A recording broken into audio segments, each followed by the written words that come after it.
কিন্তু এতক্ষণ বাইক আমার তো চলে ইচ্ছে করে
ঠিকই আছে কি বলবে অস্ট্রেলিয়া ব্যাটিং করবে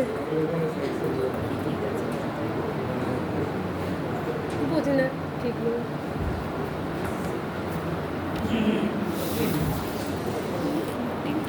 স্টিভ স্মিথ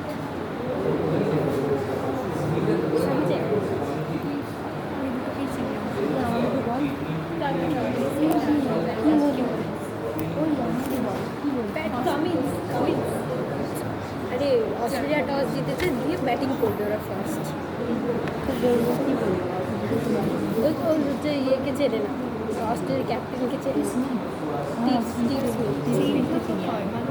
চেঞ্জ হয় প্যাট কামিন্স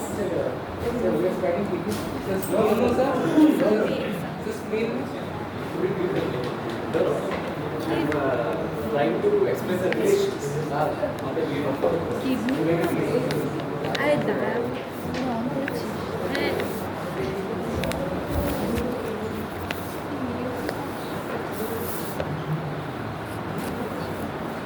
পাশেটা দিস না তো কষ্ট করে আমি আমার নিজের জায়গা থেকে তোমাদের করে দিই তো এইরকম মানে কি বলবো ওইরকম গাদ্দার হয়ে গেলে কী করে হ্যাঁ তুই রুমমেটের সাথে গাদ্দারি করছিস? ছি ছি ছি, সত্যি ভাই এখন বুঝতে পারছি। আরও অনেক কিছু প্রমাণ পেয়েছিলাম, আজকে একটা বড় প্রমাণ পেয়ে গেলাম। এত বড় গাদ্দারি!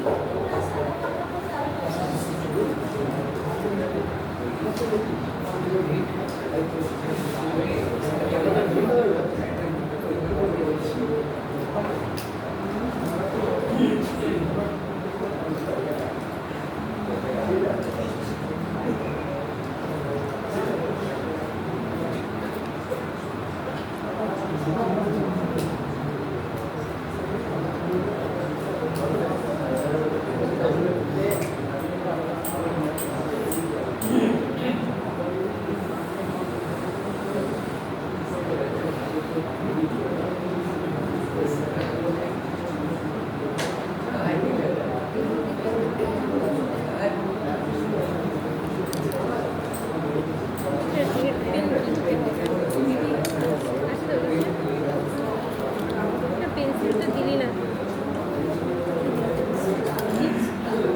দুটো খুঁজে পেয়েছিস তো ব্যাস। আবার খুঁজে পেলে তখন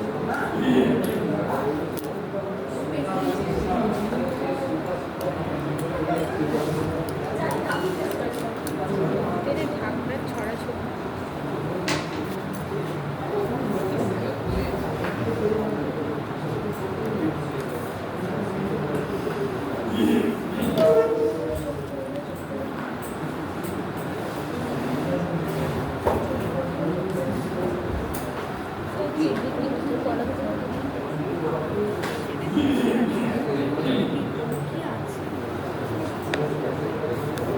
তো বললো স্ক্রিন আছে, তো ওই প্যানক্রিয়াস আছে, stomach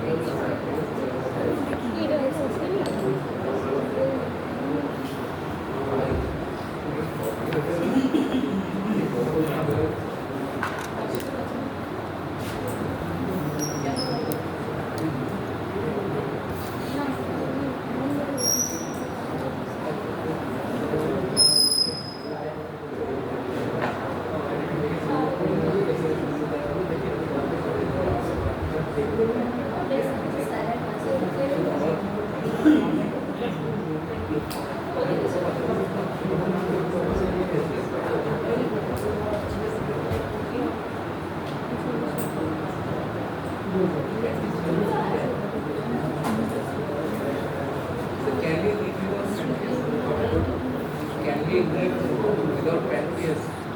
Without pancreas is fine. You're asking what they like you from a person, they can't. They can't.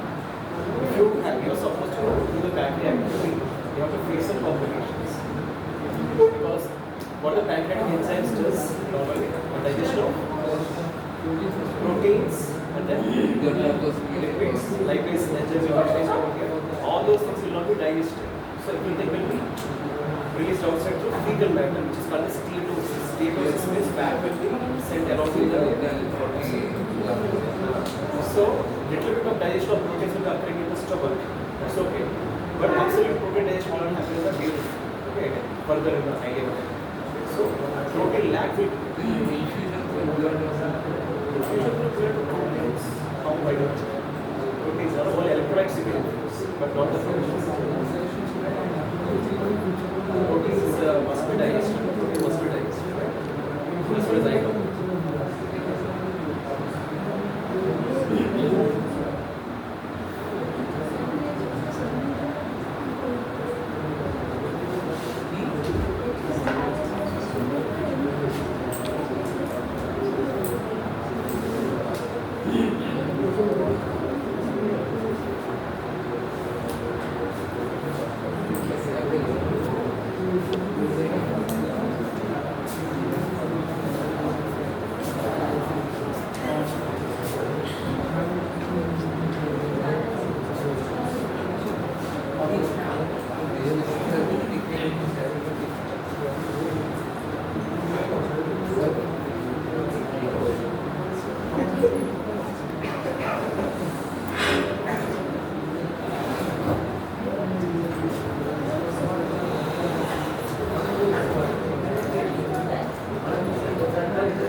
has come, right? Yes, sir. Only chemistry also? Yes.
So let us see the lymphatic drainage of the stomach.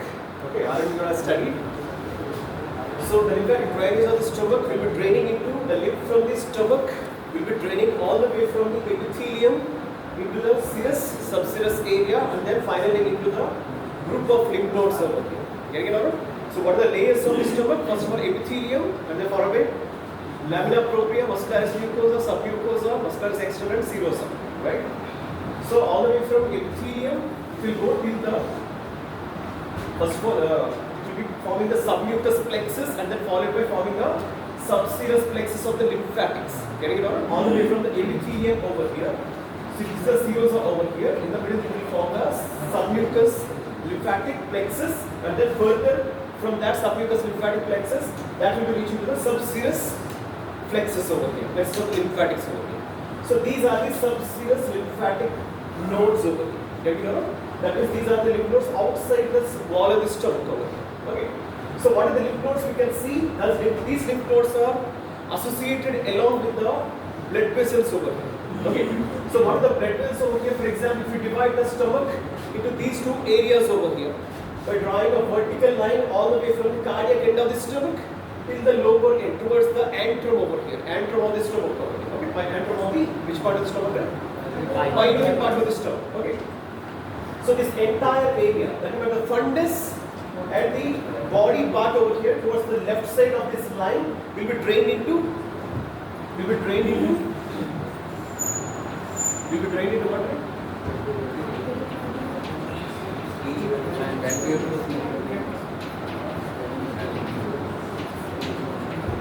Okay. So the arteries which are present, which are coming all the way from the spleen or the splenic artery towards this greater curvature are nothing but the gastroepithelic and the short gastric arteries over here. So through these vessels, the lymphatics from this part of the body and the pyloric part of the stomach will be passing towards this region. So these lymphatics are passing through which ligament over here? To which ligament, right? Which ligaments are present in between the stomach and the spleen? Gastrosplenic ligament. All the short gastric arteries and the gastroepithelic arteries will be coming all the way from the splenic artery towards the stomach through gastrosplenic ligament over here. So obviously the lymphatics will go in a backward manner over here. Okay. So these lymphatics from all this curvature and this part of the stomach will be carried through this gastrosplenic ligament and will be draining into the lymph nodes which are called the pancreaticosplenic lymph nodes, which are situated over the upper border of the body and tail of the pancreas over here. Getting it on? For example, the pancreas is situated in this manner. If this is a spleen over here, this is the spleen over here, pancreas is situated behind the stomach. We already know that, right? So these lymph nodes are situated towards the upper border of the body and tail of the pancreas over here. Okay. So all the lymphatics will be draining over here. Nothing but the pancreatico-splenic lymph nodes over here. Getting it? So coming to the right sided part of the stomach over here. So this upper two-third will be draining into which lymph nodes? Which artery will be present over here? Left gastric artery. Okay, these are called the left gastric nodes over here. Getting it? Left gastric nodes. So this area, this upper two-third will be draining into left gastric nodes over here. And this lower one-third will be draining into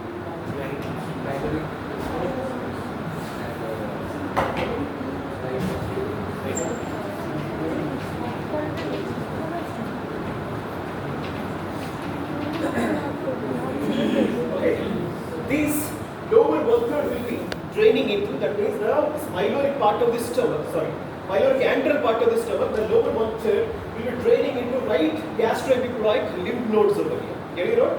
Part of the pylorus will be draining into the pancreatic lymph nodes, part of the pylorus will be draining into right gastroepiploid lymph nodes. Because right gastroepiploid artery will be going in this manner. Is it not? Right? Ultimately those will be reaching the pancreatico-duodenal lymph nodes, because there will be an anastomosis and that will be carried to the gastrosplenic ligament over here, ultimately to the pancreatico-splenic lymph nodes over here. Getting it? And then this part of the pyloric canal and the pyloric sphincter, these will be draining into hepatic lymph nodes or pyloric lymph nodes.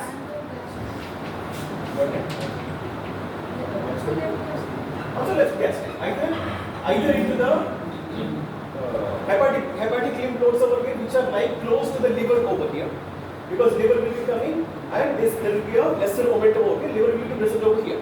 Close to the liver, above the pylorus, there will be pyloric lymph nodes. These are the pyloric lymph nodes. Pyloric lymph nodes below, so these are the hepatic lymph nodes.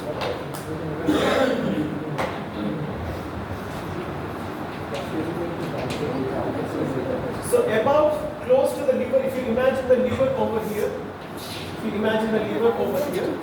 these lymph nodes are close to the liver over here. That's why above the pylorus is the hepatic lymph nodes over here, and below the pylorus is the pyloric lymph nodes over here. Okay.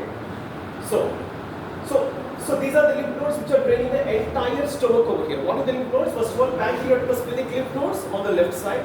Towards the right side will be gastric lymph nodes, and below by means of pyloric and hepatic lymph nodes over here. Eventually, all these lymph nodes will be draining into celiac lymph nodes. Absolutely. So celiac lymph nodes will be situated over here. Those celiac lymph nodes will be ultimately draining into cisterna chyli. Okay, cisterna chyli, which is a lymphatic channel over here. For example, if there is a carcinoma of the stomach, so to which areas the stomach can, the carcinoma will spread. So what might be the reason of the carcinoma of the stomach mainly? What might be the reason for the carcinoma of the stomach? Most preferably in India. Smoking to some extent. Any other?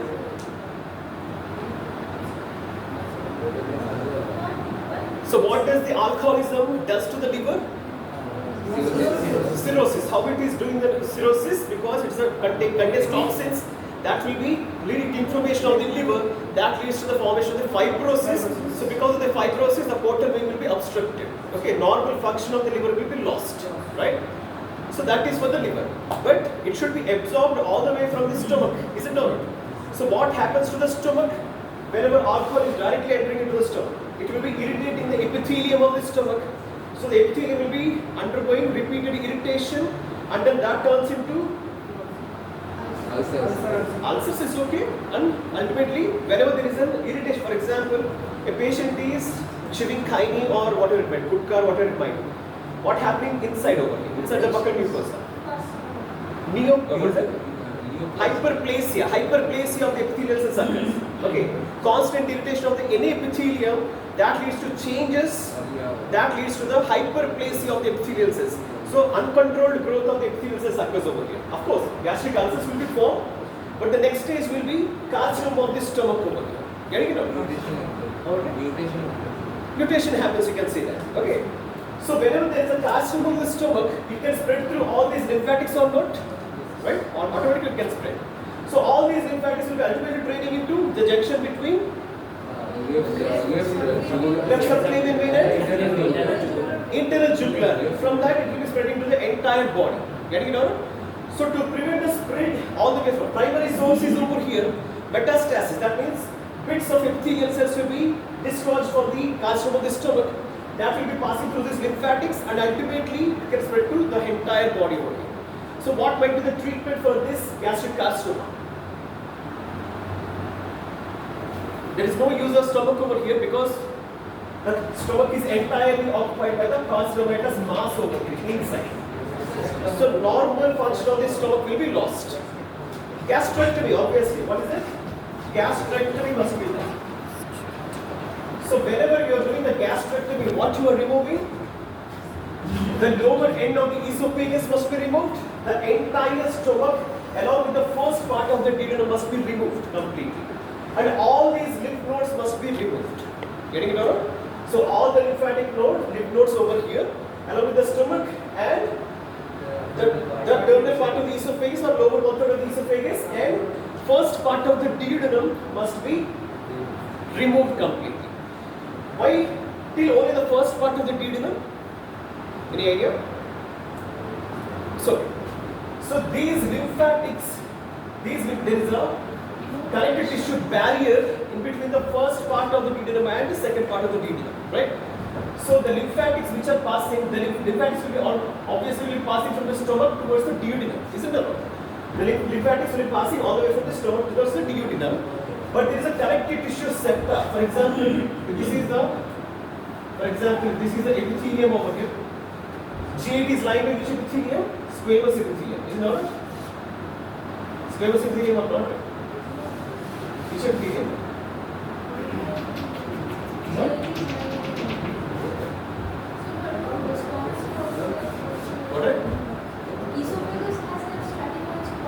Esophagus has a structured squamous epithelium. What's the lining epithelium of the GAT? Right? Apart from esophagus and anal canal. Which epithelium? Right? Which epithelium lines the GAT? Why columnar? Why not squamous? Absorption, secretion, logic, right? What the squamous epithelium does? Protection, and of course to some extent secretion also. So if you take the GAT, this is epithelium, columnar epithelium, basement membrane, lamina propria, muscularis mucosa, submucosa, muscularis externa, and serosa over here. Okay. During this submucosa, this is the submucosa, there is a connective tissue septa over here in this manner.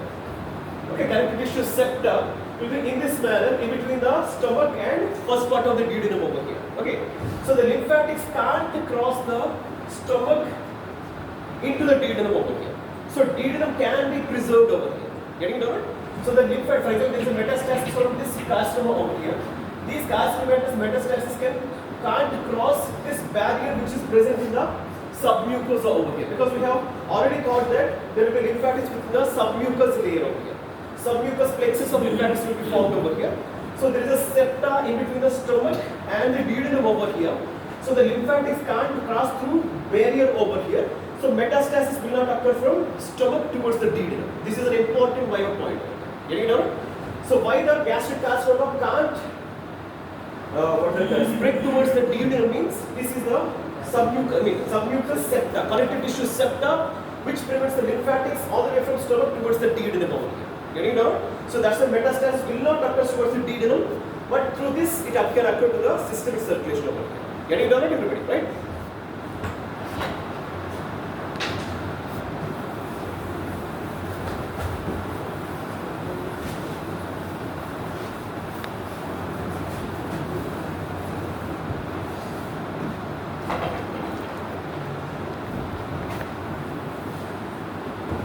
So behind the stomach, there is a pancreas.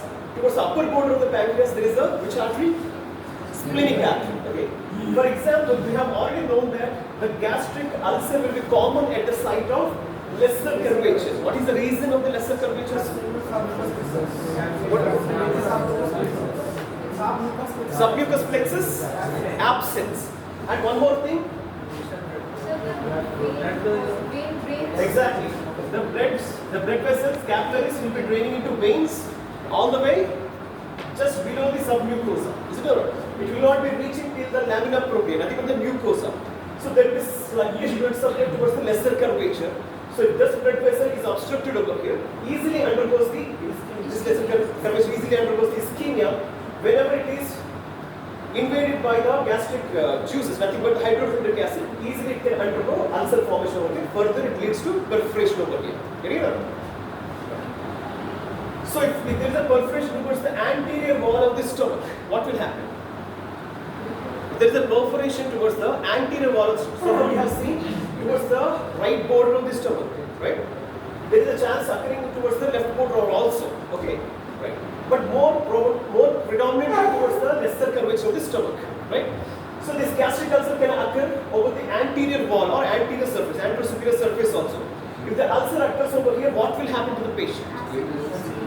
Acid leaks into greater sac over here. Okay. So this part over here is having a greater momentum. So in front of the greater momentum, it will be carried into the peritoneal cavity. So whenever it is reaching the peritoneal cavity, what will happen? Peritoneum will be irritated by this acid, that is leading to inflammation. So that is leading to peritonitis, generalized peritonitis, which is an emergency condition. The patient may die. Getting it alright? So localized peritonitis is not a problem, which occurs in the appendicitis over here. But generalized peritonitis is an emergency. Okay, you will understand that later. So whenever there is an ulcer and perforation occurring in the anterosuperior surface or anterior wall of the stomach, that leads to generalized peritonitis. Generalized means through and through. That means the entire peritoneum will be inflamed over here. Localized means a particular area. Generalized means entire peritoneal cavity or peritoneum. Okay. So generalized peritonitis will occur. Generalized peritonitis. So how the patient will be presented over here? So patient complains of abdominal pain, obviously. More predominantly the pain over the upper region, nothing but the epigastric region over here. Okay. And whenever you touch the patient's abdomen, it will be like a cardboard, this much hard over here. Why this occurs in case of peritonitis? Because whenever nobody want you to insinuate the finger into the abdomen, right? So the patient will be restricting your finger from entering into the peritoneum or towards the peritoneum by making the anterior abdominal rigid over here. That's why it is rigid abdomen in case of generalized peritonitis. Do you understand? Voluntary. Okay, whenever this is a peritoneum, for example, this is the anterior abdominal one. So to palpate the abdomen, you have to push the fingers into the abdomen, reaching the peritoneum over here. Okay, but the patient can't allow the fingers to be touching the peritoneum because there is a lot of pain in the abdomen. Getting it out? But whenever you are trying to push it over here, the patient will make the abdominal muscles contracted so that you can't reach or you can't push your fingers into the abdominal cavity. So that is the rigidity which is produced by the anterior abdominal contraction, which is a voluntary contraction by the patient to prevent the fingers from entering into the peritoneum over here. Getting it out? So based on the rigidity of the abdomen, you can understand that there is generalized peritonitis, and further, because of the extreme pain over the upper region, you can think of gastric perforation over here. Getting it all right? So if the ulcer is present on the posterior wall of the stomach, what might be the complications? What is it? Pancreas will be affected, so obviously there will be pancreatitis. Pancreatitis. Okay, because the acid will be released towards the pancreas through the lesser sac, it will reach the pancreas, and that will irritate the pancreas, ultimately lead to inflammation of the pancreas. That is nothing but the pancreatitis. If the pancreas undergoes perforation, what will happen because of the acid? What will happen?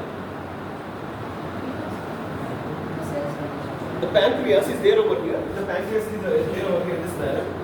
If the acid is irritating the pancreas over here, there might be a chance of perforation into or invasion into the pancreas. What will happen? Absolutely. Secretion of the pancreatic juice will leak into the peritoneal cavity over here. What? Lesser sac. Obviously, what will happen? Perforation. Digestion of exactly whatever the peritoneum is having. For example, the subcutaneous fat will be present. That will be digested because of the enzymes which are present over here. And the proteins will be digested which are present over here in the manner of muscles over here. Is it not clear? Understand? So whatever the surrounding structures, either muscles made up of proteins or adipose tissue made up of fat, everything will be digested localized over here. Getting it over? So the surrounding tissues will be digested because of these enzymes leak into the lesser sac over here. Getting it over? Right? So whenever there is a perforation of the pancreas, this occurs over here. Right? So there is a splenic artery running over the pancreas. If the ulcer is or gastric acid is reaching the splenic artery over here, what will happen? Absolutely. So whenever the acid, it will be perforating into the splenic arteries, splenic artery rupture will occur and the bleeding will occur into the lesser sac over here. So the patient will die of internal hemorrhage over here. Right or not? So the anterior wall, it leads to generalized peritonitis, it's an emergency. And posterior wall, whenever it reaches the splenic artery, it will be perforating the splenic artery leading to the massive hemorrhage, internal hemorrhage, because it's an artery, so that will leak the blood with greater pressure. Get it out? So the blood will be leaked into the peritoneal cavity with a great force. So the patient will die of lack of blood supply towards all the organs over here. Okay. So whenever it is reaching the pancreas, that will leak the juices all the way from the pancreas into the abdominal cavity. That will digest the surrounding tissues over here. Understood or not, everybody? So because of the gastric ulcer and perforation, these are the different complications which occur. Got it or not, everybody? Right? Understood or not? Right?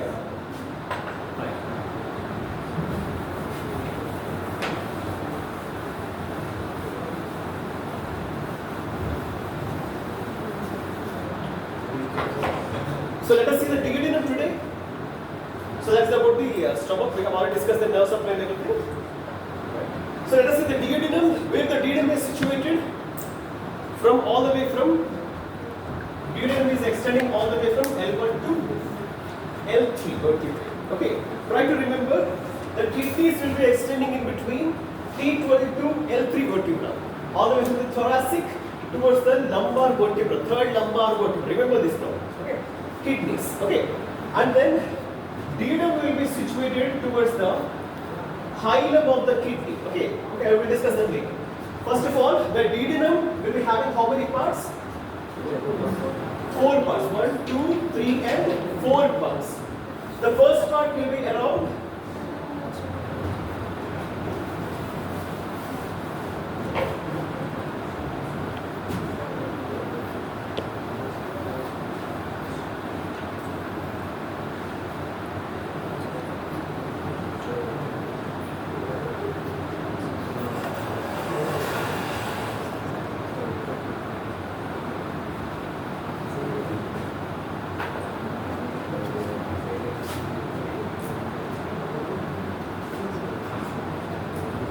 So for example, if this is the stomach over here, and then stomach will be continuous with the duodenum over here. The duodenum contains how many parts? First part, second part and third part and fourth part over here, right? So the first part will be approximately around some 5 centimeters, and second part will be around some 10 centimeters, and third part also roughly around some 10 centimeters, and fourth part will be around some 2.5 centimeters. What now? 5 centimeters, 2.5 centimeters, 10 centimeters and 10 centimeters. Got it? Right? So, this first part and the third part, these will be extending in between L1 to L3 vertebra. Do you understand? L1 vertebra will be corresponding with the first part, and L3 vertebra will be corresponding with the third part over here. So, over here, L1 to L3. So, the duodenum will be in this manner. Getting down? First part, second part, third part, and fourth part will be over here. Got it? And if you see properly, the fourth part will be approximately towards the L2 vertebra. Getting it? First one, L1, first part, L3, third part, and fourth part will be at the level of L2 over here. Got it? So this duodenum will be lying in front of the right kidney over here. Try to remember. In front of the right kidney is the duodenum in this manner. Getting it? First part over here, second part over here, and third part, fourth part will be crossing the midline over here. Try to understand this. Based on this, you can tell the relations over here. Okay. So, for example, if the duodenum is over here,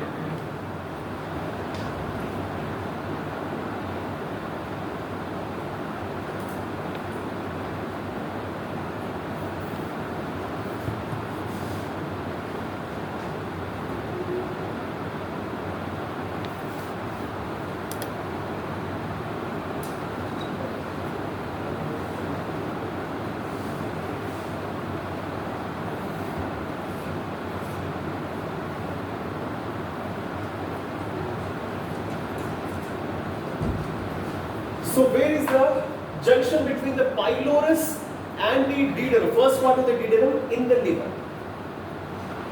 In the liver.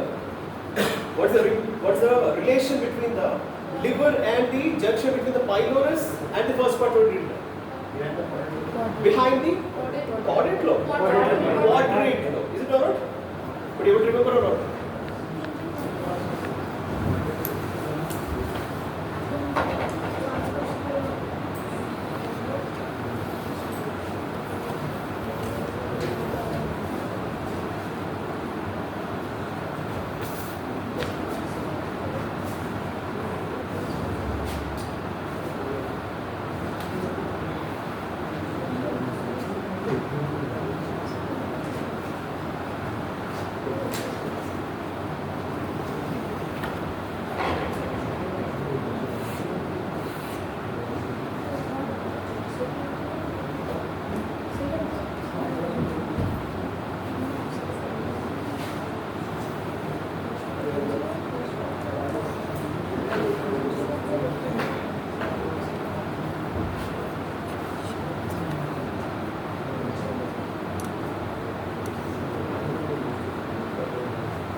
See here, this is the relation of the duodenum on the posterior aspect of the liver. See here, this part is the pyloric part of the stomach. This part is the end of the pylorus or pyloric part of the stomach, which is continuing with the first part of the duodenum over here.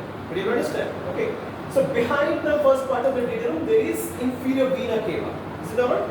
So behind the duodenum, there is inferior vena cava over here. Could you understand? Could you able to relate it or not? You have to imagine the liver over here in this manner. Get it or not? So then followed by the second part will be over here, and third part will be again in front of the inferior vena cava over here. Could you understand? So first part in front of the inferior vena cava. Sorry. In front of the inferior vena cava, and third part also again in front of the inferior vena cava over here. Could you understand what it is, right? Right. So whenever it is crossing over here, there will be a structure which is present over here. What is that?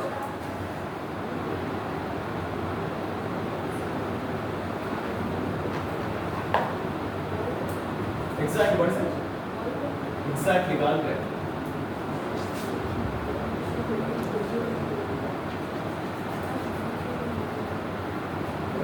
So inferior vena cava will be behind, but the gallbladder will be in front of the first part of the duodenum. Is it or not? Is it or not? Could you able to accept it or not? Right? Right. So duodenum will be crossing over here, and this part is called superior duodenal flexion.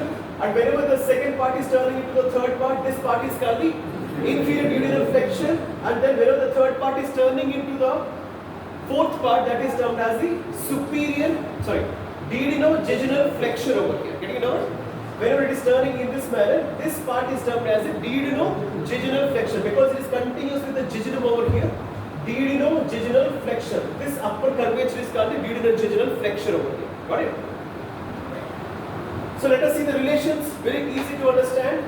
Behind the first one we have already seen the inferior vena cava over here. And towards this part, what structures might be present? Towards the posterior aspect of the first part. So first of all, towards the anterior. So first of all, which parts of the duodenum is covered by peritoneum first of all? Because duodenum is a retroperitoneal structure, right? So which parts of the duodenum are covered with the peritoneum? Proximal part is covered by the lesser omentum, and then rest of the first part is not covered by the peritoneum, and then second part is covered by peritoneum or not?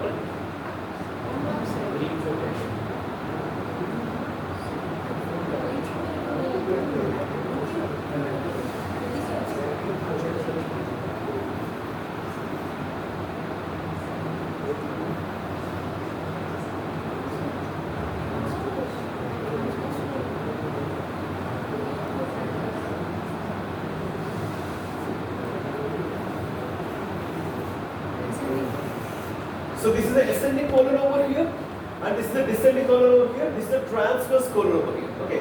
Whenever the transverse colon is lying, because transverse colon lies just below the stomach, is it or not? So it will be lying in front of the duodenum, is it or not? But wherever the stomach is present over here, below the stomach is the transverse colon. But the duodenum is situated a bit posterior because it is retroperitoneal. Could you understand? The first part will be in front of the vertebra or indirectly in front of the vessels over here. But whenever it is crossing the midline, it will be going towards the paracolic gutter. What is paravertebral? What's that right? Paravertebral gutter, no? Paravertebral gutter. What is the paravertebral gutter? We are seeing in the ribs. What is that? When the vertebrae are present over here, when the ribs are turning in this concavity is nothing but the paravertebral gutter. Could you understand? So the duodenum will start all the way in front of the vertebra over here, and then whenever it is going towards the paravertebral gutter, it will incline backwards over here. Could you understand? So this part and this part will be a bit in front, and this rest of this part will be behind, towards the paravertebral gutter over here. Could you understand or not? Right? So it will be like a bend. It will be like a bend in this manner. So the upper part and lower part will be in front or in front of the vertebra, and this rest of the part will be towards the paravertebral gutter in this manner, oblique manner. Okay. And the transverse colon will be running in front of this second part of the duodenum over here. Could you imagine? Right? Stomach will be coming over here and continues to the duodenum, but duodenum will be inclining backwards, but the transverse colon will be lying in front of it. Getting it or not? Right? So stomach will be situated over here. Stomach will be situated over here. Right? Behind the stomach we have seen the left kidney and all the things, because stomach bed is formed by the left suprarenal gland and kidney and everything. Right? So the stomach will be situated over here. That is continues with the duodenum over here. Got it? Right. So by this you can understand the transverse colon is lying in front of the second part of the duodenum over here. So the transverse colon is covered by which transverse mesocolon, held by the transverse mesocolon. Is it or not? Right. So whenever it is passing in front of the second part of the duodenum, this part of the duodenum is obstructed by the covering of the peritoneum over here. Could you understand? Whereas the peritoneum or the posterior abdominal wall is covering the duodenum, it will be lying in front of the transverse colon in this manner. Getting it or not? For example, transverse colon is going over here in this manner. So the peritoneum will be covering the transverse colon over here, and this upper part of the duodenum is in contact with this peritoneum, and again the lower part of the peritoneum is in the contact with the second part of the duodenum. Could you able to understand? So the second part of the duodenum, the upper part and lower part are in contact with the peritoneum over here, but not in the middle portion over here. Could you understand? Right? Entire duodenum is retroperitoneal, but this part is not covered by the peritoneum over here. Okay. And then third and fourth parts are again retroperitoneal over here. It is plastered to the post-abdominal wall by means of the peritoneum covering the third part and fourth part over here. Getting it all right? So the first part, this part will be covered by lesser omentum over here, and then the second part will be covered by above and below by means of peritoneum, and entire third part and fourth part will be covered by the peritoneum again. Could you understand or not? Right? So I'll tell you. For example, if this is the stomach.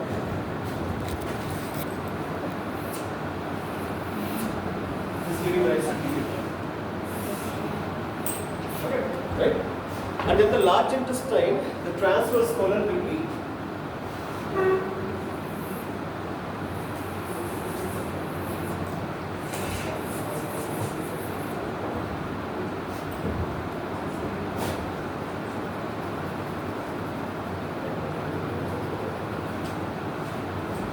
we know that stomach, the greater omentum will be going downwards and will be enclosing the transverse colon, and ultimately that becomes the transverse mesocolon. Is it or not?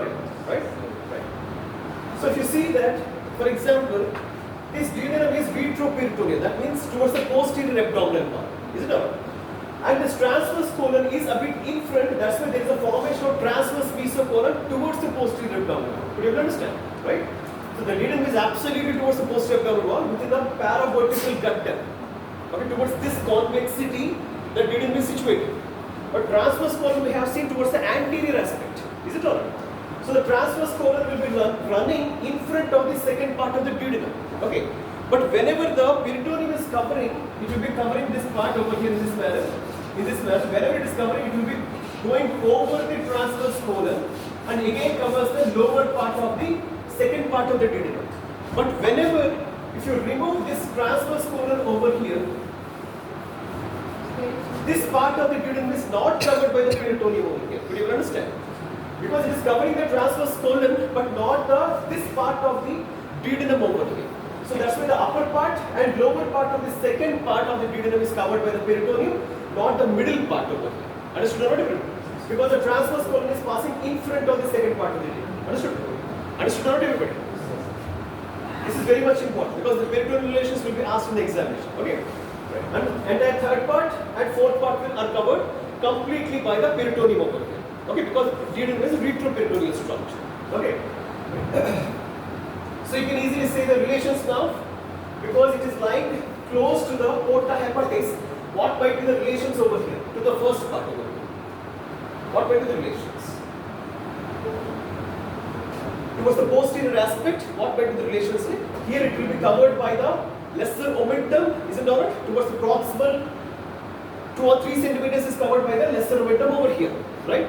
And if you go further laterally, this further 2 centimeters or 2.5 centimeters, posteriorly it will be related to portal vein and then bile duct and hepatic artery, isn't it?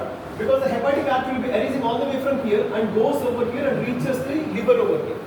So the hepatic artery and here will be the pancreas. So the bile duct will be coming over here and drains into the second part of the duodenum over here. So the bile duct and one more portal vein with the pancreas. If you imagine the pancreas over here, the portal vein will be formed over here behind the first part over here. Getting it? So behind the first part, this part will overlap or enclosed by the lesser omentum over here. Is it not? The lesser omentum will be coming in this manner. Lesser omentum will be coming in this manner and will be enclosing this. Lesser omentum from the liver and will be attached to the lesser curvature in the proximal half of the duodenum. So this part is enclosed by the lesser omentum over here. Okay. And so the same omentum will be covering on the posterior aspect of the first part also. Right? But here, because there is a hepatic artery going over here in this manner towards the liver, and then bile duct will be going towards the second part of the duodenum in this manner, and then portal vein which is formed over here will be draining into the liver again. So everything are related to the posterior aspect of the first part of the duodenum towards the distal 2 or 3 centimeters over here. Getting it over? Posterior relations. What are the anterior relations? Very easy. Anterior relations are related to quadrate lobe of the liver and then followed by the neck of the gallbladder over here. Isn't it easier? Anterior relations are quadrate lobe of the liver and neck of the gallbladder over here. Posterior relations are these things. Understood or not? For the first part. Okay. And then followed by, this is the superior duodenal flexure over here, right? And there it will be turning into the second part. So what is the relations of the second part? What we can say? Relations of the second part. What is it? Anterior relations will be obviously transverse colon over here. Anterior relations are obviously transverse colon. And posterior relations are body of gallbladder. okay. Anterior relation, body of gallbladder. Anterior relations, what is the gallbladder is up with heavy? Second part is over here, this part. See here, the first part is going over here, taking a turn over here, and the third part is again cutting over here. Getting it over? The first part is going over here, second part is going over here, third part is going over here. So wherever it is crossing over here, the gallbladder will be over here. Got it? Okay. Right kidney, you can see that behind the second part of the duodenum, you can see the hilum of the kidney over here. So at the hilum of the kidney, which structures are present over here? Exactly, vein, artery, and ureter, obviously. So renal vein, renal artery, and ureter are the relations of the posterior aspect of the second part of the duodenum. Could you understand? Right? So that's why I told you to just imagine the kidney just behind the second part of the duodenum. So whenever you're putting the second part of the duodenum just in front of the kidney towards the hilum, so every structure which are present will be forming the relations of the posterior aspect of the second part over here. Getting it over? First, the anterior aspect is related with the transverse colon. On the posterior aspect, the hilum of the kidney, nothing but the renal vein, renal artery, and ureter over here. Got it over? Towards the left side there will be inferior vena cava, and towards the right side will be liver, nothing but over here, right lobe of the liver. Towards the left side is the inferior vena cava. Towards the right side is the right lobe of the liver. Got it?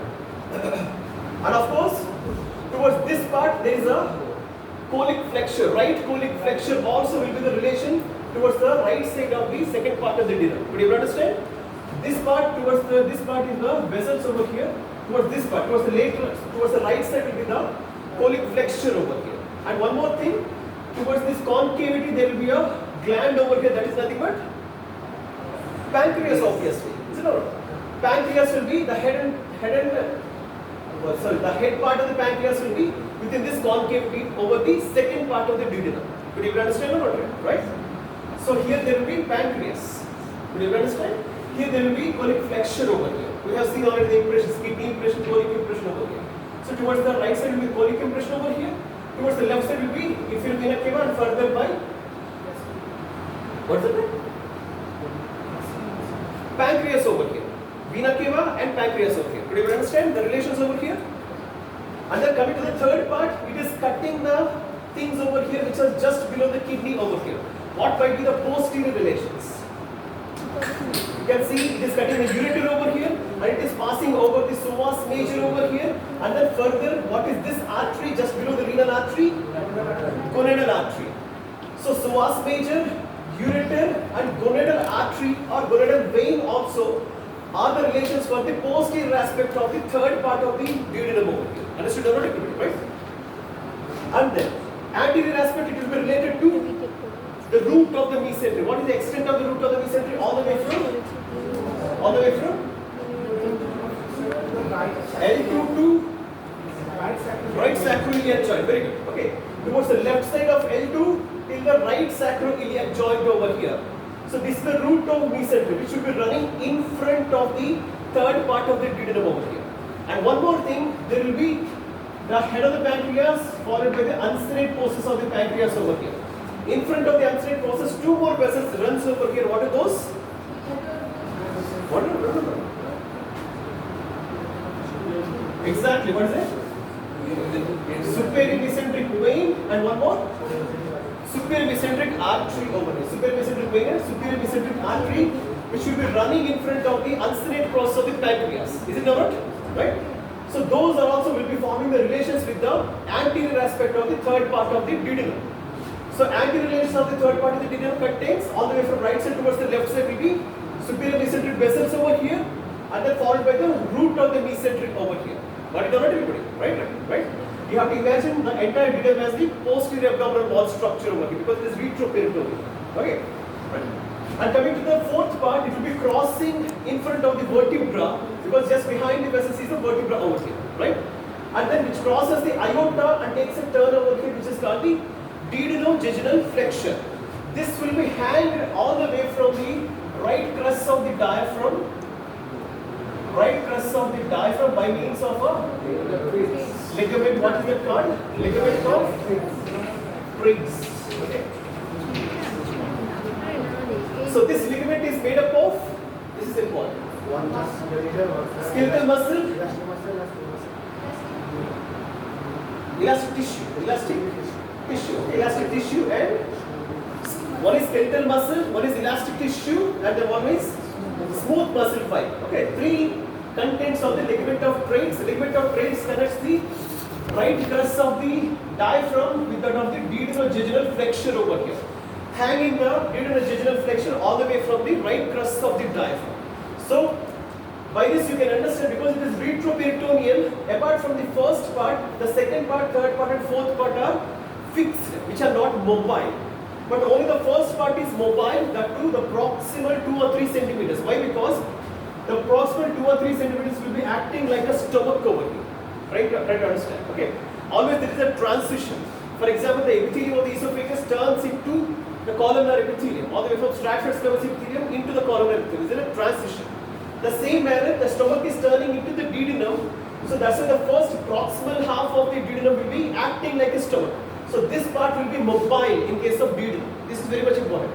The proximal half of the first part of the duodenum is mobile, but rest of the duodenum is fixed because it is retroperitoneal, and also the fourth part is fixed because it is hanging from the right crest of the diaphragm through ligament of Briggs, which is made up of skeletal muscle, smooth muscle and elastic tissue over here. Got it?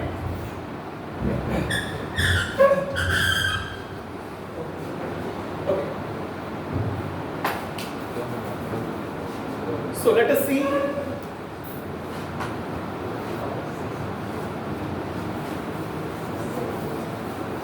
So by this, everybody understood the relations over here?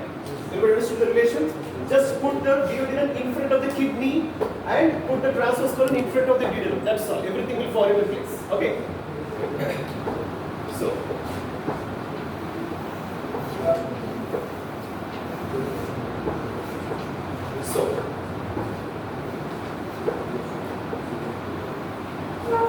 Let us see that now.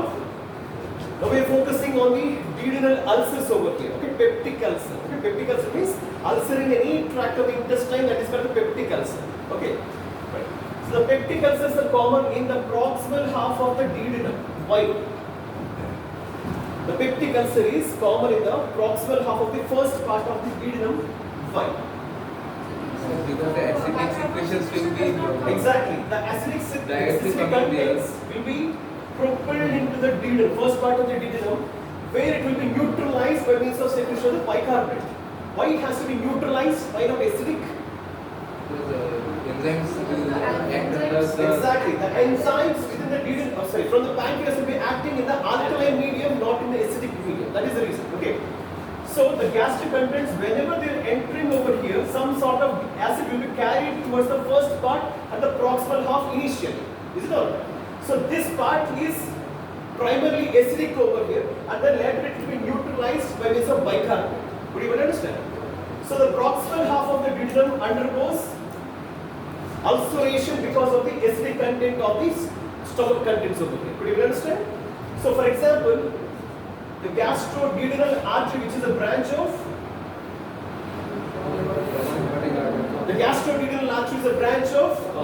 common hepatic artery that will be running posterior to the first part of the duodenum over here.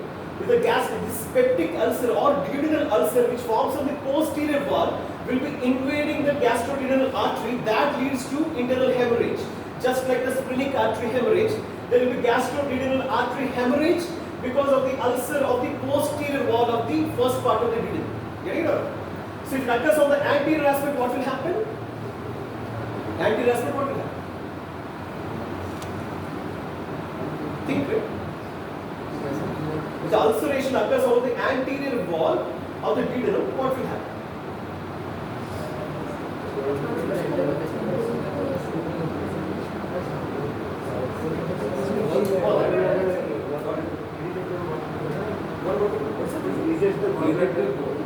How gallbladder will be irritated over here?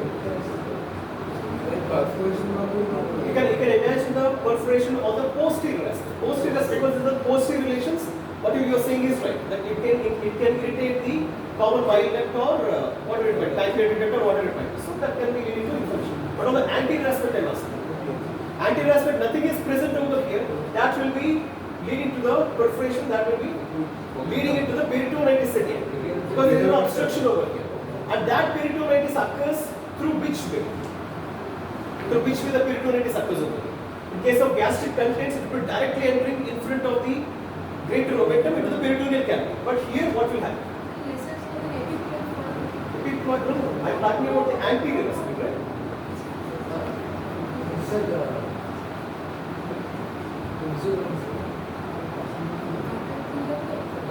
So based on the relationship with the liver, you can easily say that. How it can reach the peritoneal cavity.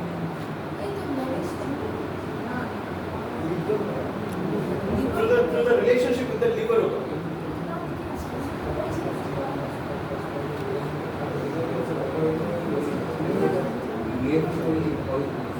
So duodenum is related to the first part of the duodenum. Ligament from separatus. liver and nature. Liver and liver. Liver and nature. Not liver to be separatus. The first part of the duodenum is related to the quadricle, right? Quadricle. Okay. At that region, there is a pouch called hepatorenal pouch. Is it not? Okay, we said that. Yes, sir, we said. Okay. Okay, towards this part, there is a kidney, relation of the kidney over here, isn't that right? So there is a hepatorenal pouch over here in between the liver and the kidney. So this ulceration will be passing through the hepatorenal pouch and then followed by the right parabolic gutter and reaches the right iliac fossa and then spreads to the entire peritoneum. So this is the track for the duodenal ulceration of the first part over here towards the anterior aspect. Understood or not? So the posterior aspect it will be injuring the gastroduodenal artery that leads to hemorrhage, internal hemorrhage, and the patient will die. And this leads to generalized peritonitis whenever it is passing through the parabolic gutter on the right side and reaches the right iliac fossa. And from there it will be inflaming the entire peritoneum leading to the peritonitis. So stomach on the anterior aspect leading to the generalized peritonitis. Again duodenum on the anterior aspect, they are perforating, it leads to generalized peritonitis again. Understood or not everybody? Yes, Right? Coming to the second part will be having a papilla. What is the papilla? Major duodenal papilla. Okay. So this part of the first part, proximal half of the first part of the duodenum will be having longitudinal folds of the mucosa over here. But from this half it will be turning into circular folds. Is it normal? Is it normal? Histology over or not? Duodenum? No? Over no? Over. So how the mucosal folds? What are the names of the mucosal folds within the mucosa? Plica, Plica circularis, Plica semilunaris, Plica longitudinalis. Is it or not? You have to remember or not?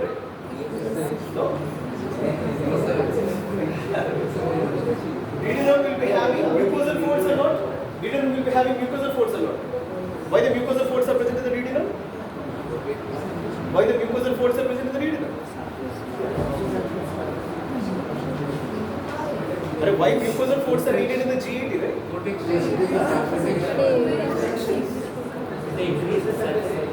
The surface area will be increased. Okay. And why the villi and microvilli are present? Villi and microvilli for? Okay. Villi are for again for increasing the surface area, and microvilli are for absorption. Of course, absorption is a basic thing. But expansion because of the villi. 4x, 20x and 600x over. That much is not needed, right? Basic index is enough. So the mucosal folds and the villi are for the expansion. Whenever there is an expansion, the columnar epithelium will absorb the things over here. But you will understand, the epithelium contains the microvilli, which are also called the microvilli which are present over here. Brush borders. Okay. Okay, fine. So something. So the mucosal folds in the duodenum are arranged circularly. Okay. For the circumference of the duodenum, they will be arranged circularly over here. That's why these are called the circular mucosal folds. Okay. But over the major duodenal papilla it will be semilunar fold over here. Very good. Just below the major duodenal papilla there will be longitudinal circular fold. Try to remember this. The entire interior will be having the circular mucosal folds, but at the major duodenal papilla above that will be the semilunar or semicircular fold over here, and below the duodenal papilla there will be vertical mucosal fold over here. Okay.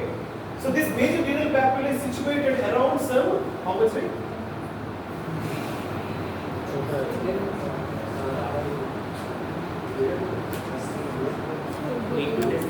Eight to 10 centimeters all the way from the pyloric orifice over here. Remember this properly. The major duodenal papilla will be situated towards the posterior medial aspect of the duodenum on the inner aspect, and that about 8 to 10 centimeters from the pyloric orifice till this part. Getting it? Always remember the posteromedial wall of the duodenum will be having major duodenal papilla, and just 2 centimeters above that will be the minor duodenal papilla. So the main pancreatic duct will be opened over here, axillary pancreatic duct will be opened over here. Okay, that is histological thing. Okay. So there are certain things over here what you are supposed to remember.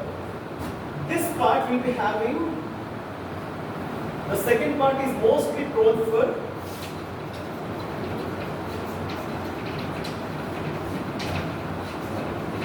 what is a diverticulum? Diverticulum means projection. A projection.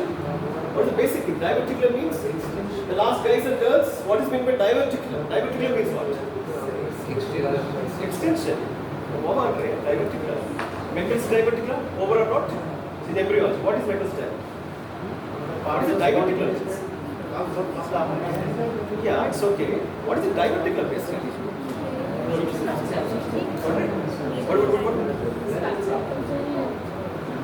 Okay, structure protruding out, for example. There is structure protruding out. It might be an abscess. Is a hollow It sac. might be a lipoma. What else? Remnant of? Okay. What is basically diverticulum? Sir, it is a circumcised Circumcised. Okay, let's see. Circumcised. pouch or sac that neither naturally that occurs naturally or created by herniation of the mucous membrane. So a diverticulum means the wall of the intestine will be bulged outwards with a blind end on one side and the open end on other side. That is called diverticulum. Diverticulum means what? This is the intestine over here. The wall of the intestine will be protruded like a pouch in this manner with a blind end or closed end on one side and open end on other side. That is called the diverticulum. Getting it out? So whenever the food passes through this or fecal matter passes through this may enter into this diverticulum and will be stored over there. Getting it out? So diverticulum means one end will be open and one end will be closed. Okay. So here you can see that this wall of the duodenum over here, congenitally, that means when right from the birth, there will be diverticulosis over here. Diverticulum formation at the second part of the duodenum over here. That means pouches will be formed over here within the wall of the duodenum. What might be the complication whenever these pouches are present? What might be the complication? Obstruction. Something may be When the stored food is here. passing over here, it will be entering Something into may this be pouch. stored in there and cause the abscess or something. Abscess, why abscess? This is a normal mucosa which will be protruding over here. For example, if this is the musculature of the duodenum over here, okay, and here is the mucosa which is present over here. This is acquired, I am saying, this is the acquired part. If there is a weakness in the musculature of the duodenal wall, and the musculus externa, the mucosa will be protruded out over here. Okay. In case of acquired part, acquired I am saying. In case of congenital, the musculus externa, all the walls of the GAT will be protruded like a pouch in this manner. But in case of acquired, because of this weakness in the musculus externa, they makes a way for the mucosa to be bulged out over here in this manner. For example, in case of acquired, what might happen? The mucosa is a soft one or hard one? Soft one, obviously. Whenever it is filling with the food substances over here, at some extent it will burst open. Is it not? So that leads to perforation, again that leads to peritonitis, and if any blood vessels are crossing over here, that leads to hemorrhage also. So again internal bleeding and again peritonitis occurs over here because of this diverticulum which is present over here in the second part. Could you understand? Right? Understood or not? So whenever it dilates or distends and breaks open, again the food again enters into the peritoneal cavity, that leads to the peritonitis. But if any blood vessel which is present supplying this mucosa, if it is ruptured over here, again that leads to internal hemorrhage again. Got it down here? Right.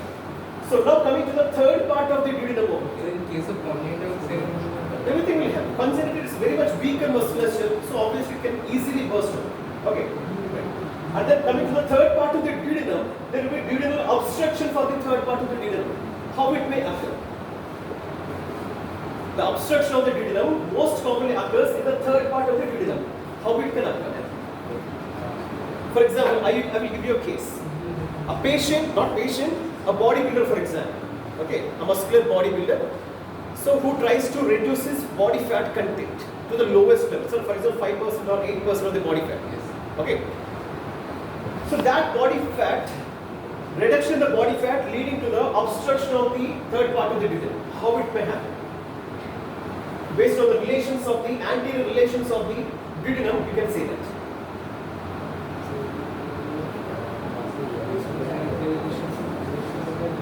So,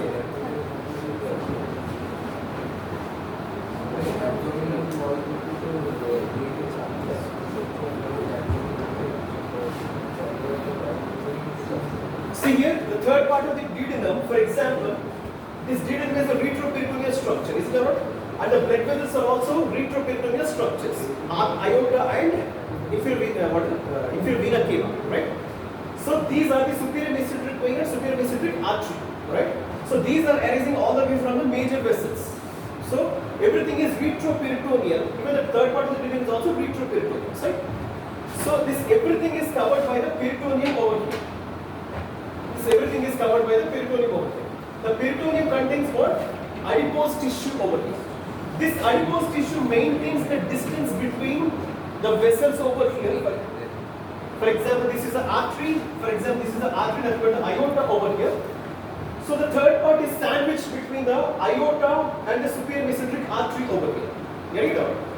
So third part is sandwiched between the superior mesenteric artery and the aorta over here in this manner. So if there is enough fat in between these two, these vessels are separated from each other. So there will not be any obstruction to the third part of the duodenum. But whenever there is a lack of fat in the peritoneum, the vessels will be going downwards and obstructing the third part of the duodenum. But you understand or not?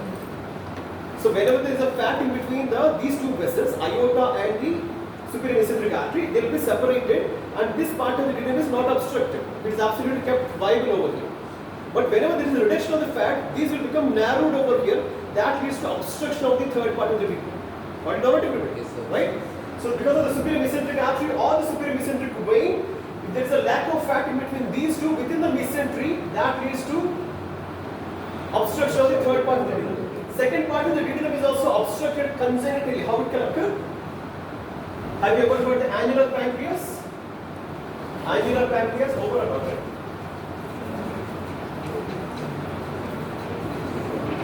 Annular pancreas means the formation of the pancreas. Why the pancreas is forming?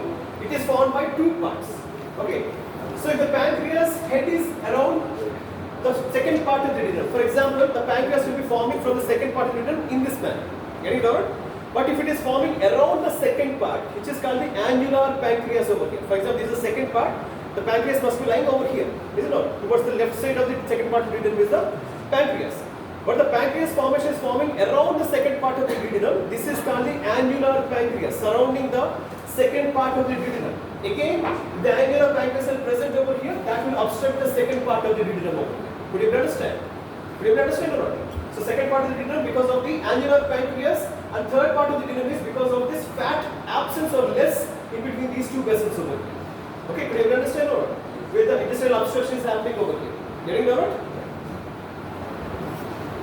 But coming to the fourth part is nothing much important over here. The fourth part is towards the right, towards the left side of the aorta over here, which is hanged by means of ligament of Treitz over here. So that will keep the fourth part in position, or it is fixed over here. Understood or not? So that is leading into the jejunum over here. Got it? Right? So the relations you can easily understand. Towards the right side is the aorta over here. Towards the left side is the kidney and everything over here. Okay, got it or not? And this is also related to the transverse colon, just in front of the fourth part of the duodenum over here. Just in front of the second part and in front of the fourth part, there will be transverse colon running over here. Could you understand? Right? Right? So what might be the nerve supply of the duodenum over here? A nerve supply. Nerve supply of the duodenum? Just like stomach. T6 to T9 spinal segments. The duodenum will be supplied by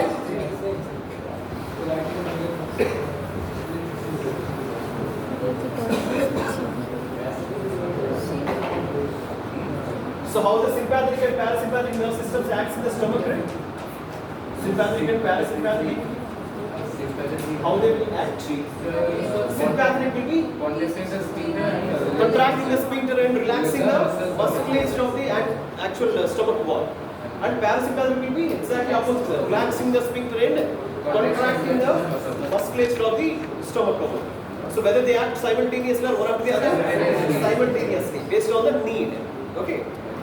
So sympathetic nervous system by means of T6 to T9 segments of the spinal cord, that will be passing into the abdomen through greater splanchnic nerves and finally reaches the celiac plexus, and from celiac plexus the stomach will be supplied, and of course the duodenum will also be supplied over here. So duodenal nerve supply will be from sympathetic nervous system, preganglionic nerves from T6 to T9 segments of the spinal cord that enters into the greater splanchnic nerves, and through the greater splanchnic nerves there will be the celiac plexus where the ganglion will be present. From that the post ganglionic neurons will be carried towards the stomach and duodenum over here. Okay. And parasympathetic will be supplied by vagus nerves, obviously. Okay. So in case of truncal vagotomy or other vagotomies, why we are supposed to do the gastrojejunostome? What's the need? The gastric contents, for example, in case of gastrojejunostome, in case of truncal vagotomy, we are doing the gastrojejunostome. Gastrojejunostome means we are connecting the stomach with the jejunum straight away, bypassing the duodenum over here. Why we are doing that? Because from the stomach to the duodenum, the motility will be stopped. Absolutely.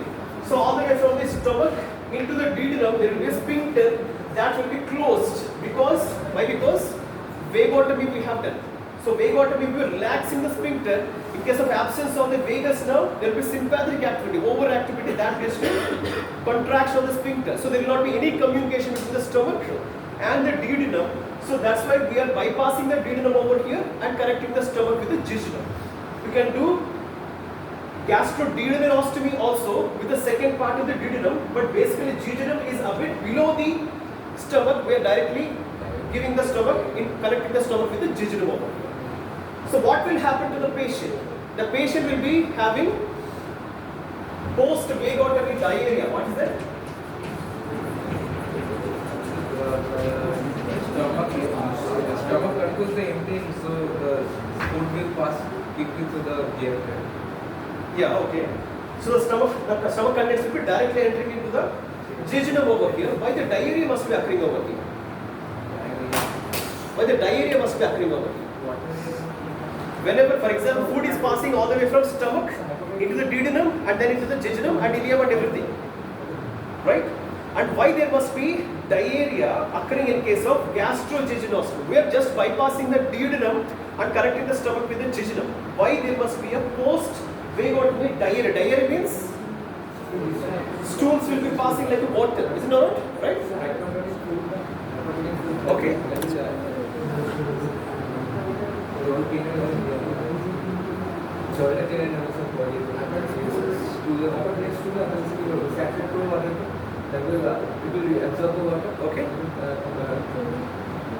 Yeah, your path is right. See, whenever the proteins can't able to get digested, that will create, proteins will create which pressure? Oncotic pressure.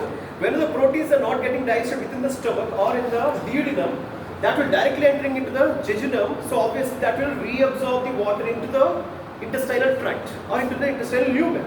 And one more thing, because we have cut the vagus nerve over here, which nervous system will be overactivated over here? Sympathetic nervous system. What is the action of the sympathetic nervous system? What?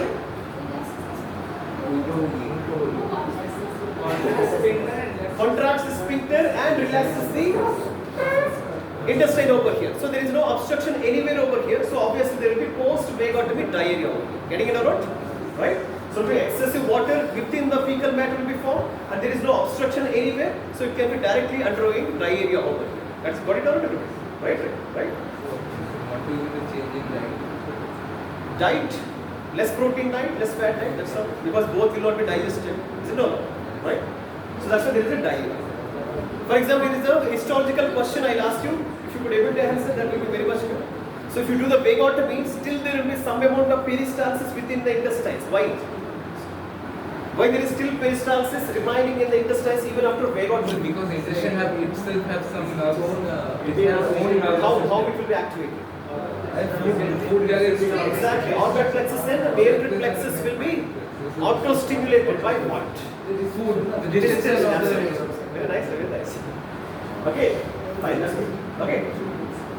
So the vagus nerves will be the parasympathetic supply to the duodenum over here. Understood or not, everybody? Right? Sympathetic nerves will be the same nerve supply like the stomach. T69 spinal cord segments over here, and then followed by parasympathetic by means of vagus nerves over here. Understood or not, everybody? Right? And there are few peritoneal pouches. What are peritoneal pouches?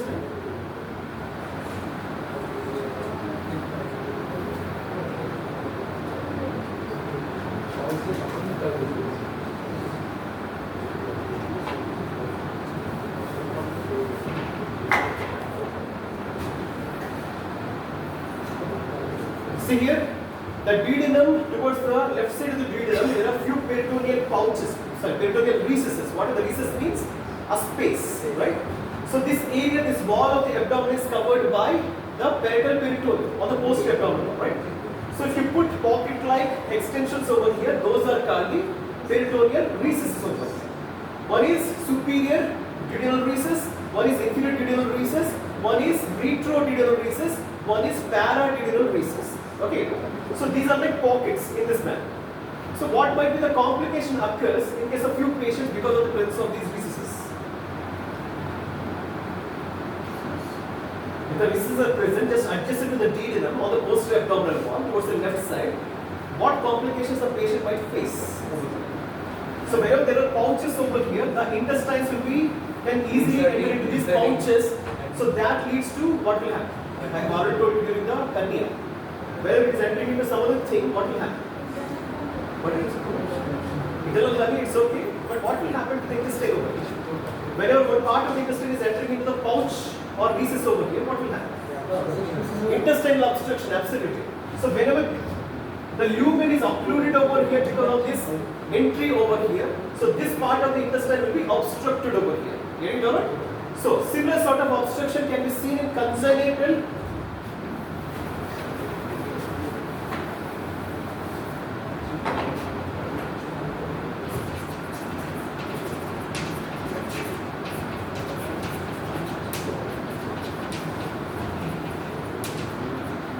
congenital pyloric stenosis. In case of neonates, like 2 weeks or 2 months old children, there will be enlarged pylorus of the stomach. You understand? Pyloric sphincter that will be abnormally enlarged, closing the pyloric orifice over here. So whenever the baby drinks milk, what will happen? Obstructed. So whenever there is collection of large amount of milk, what will happen? That will be vomited outside over here. Getting it alright? So congenital pyloric stenosis. Stenosis means narrowing of the tract. Narrowing of the tract. Okay. Stenosis means narrowing of the tract over here. So there will be obstruction for the milk passage over here. Whenever the stomach is filled with the milk, that can't pass through the duodenum and jejunum over here. So whenever it can't able to pass, that will be evacuated outside by means of vomiting over here. Getting it all? So for this, what will happen? They are supposed to cut this sphincter muscle over here. Which muscle is forming the sphincter over here? Circular muscle. That will be cut to open so that there will be created a tract over here. Or they can do the gastroduodenostomy over here, bypassing the sphincter over here. Getting it all? So in case of congenital pyloric stenosis. So how to identify this congenital pyloric stenosis? Whenever a baby is brought, you can see a swelling over this pyloric sphincter over here. And the mother will be complaining of continuous vomitings by the patient. So you can think of, you can palpate and see there is a mass within the abdominal cavity towards the epigastric region over here. So that you can understand the vomitings along with the swelling over here, you can understand it is a congenital pyloric stenosis over here. So the questions will, why I am discussing these many clinicals, so questions will be asked based on the clinical aspects only. These anatomical structures and relations you can easily study. Getting it all right? But these peptic ulcers, these diverticular and the obstructions will be asked clinically, not only in the internal assessment but also in the final exam also. So a baby is brought to the pediatrics department with the swelling in the epigastric region or whatever the region might be. And then the patient is having continuous vomitings. Okay, so that you can suspect as a congenital pyloric stenosis over here. So the patient is brought to the casualty with a rigid abdomen over here and pain in the upper part of the abdomen. Getting it all?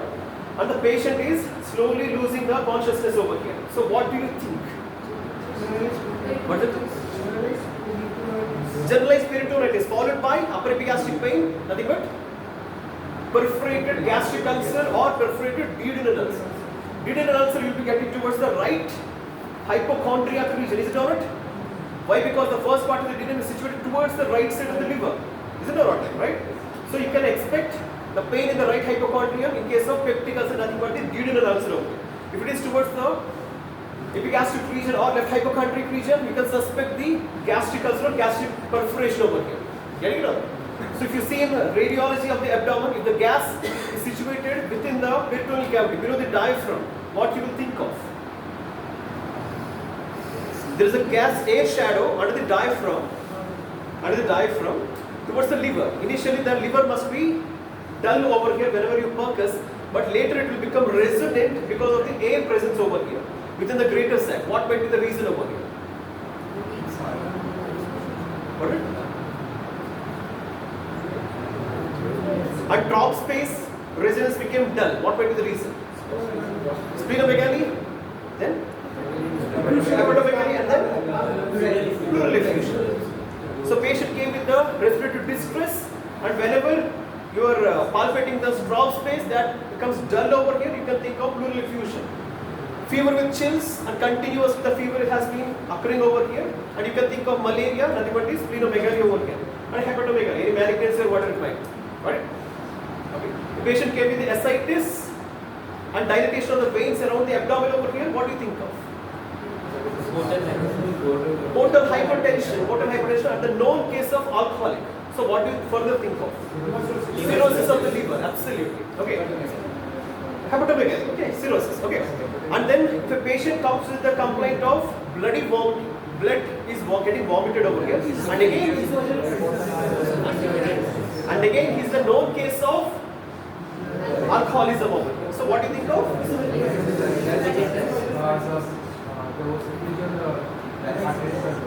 Yeah, obviously. So what is happening over here? Again, portal hypertension, that is leading to the blood leak into the stomach, that is getting vomited out, nothing but the hematemesis. Getting it over here, right? So in this manner, the clinical questions will be asked in the examination, not the direct anatomy, how the relations will be given, it will not be asked. So we are concerned with the clinical things, because you are going to become qualified doctors, right? You are going to treat the patients and everything. Okay, so you are supposed to know the clinical aspects more than the anatomy. Okay, so let us see the visitor. And what is the